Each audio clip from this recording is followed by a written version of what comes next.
Salut, mon nom c'est Jessie Frédéric, j'habite à Montréal, je suis trans, de femme à homme. Il y a à peu près un an, j'ai fait mon coming out à mes parents.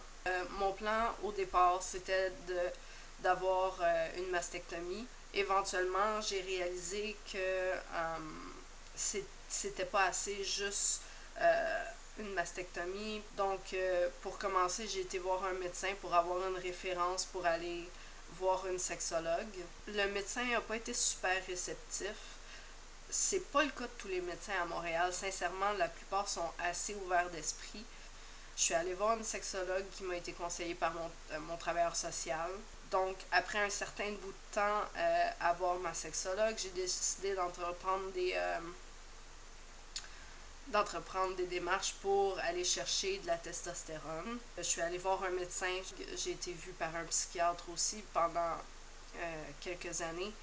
Donc le médecin m'a donné une référence pour aller voir un endocrinologue. Ça a pris à peu près 2-3 mois avant que je voie l'endocrinologue.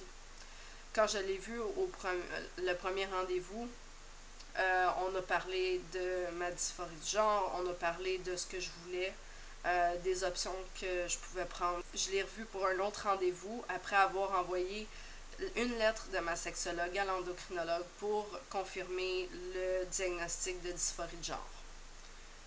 Ensuite de ça, j'ai réussi à avoir ma testostérone. J'ai fait ma première injection la semaine passée grâce à l'aide du CLSC qui m'ont montré comment faire mes injections. Le CLSC à Montréal, c'est dans le fond une clinique publique où on peut avoir des services d'infirmiers pas mal n'importe quand. Ce qui a été compliqué ici avec la transition, c'est pas le fait que les gens sont pas ouverts d'esprit, parce que la plupart des personnes au Québec sont vraiment ouverts d'esprit. Le problème principal, c'est le nombre de lettres que ça prend pour faire une transition médicale, pour faire un changement de nom.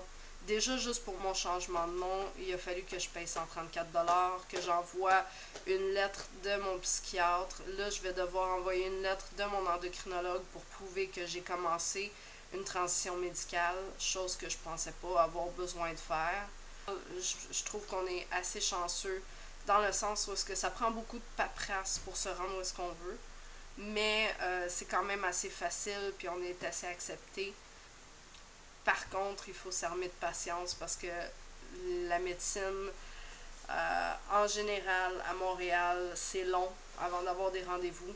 Mais ça, c'est dans n'importe quoi en santé, à Montréal, au Québec.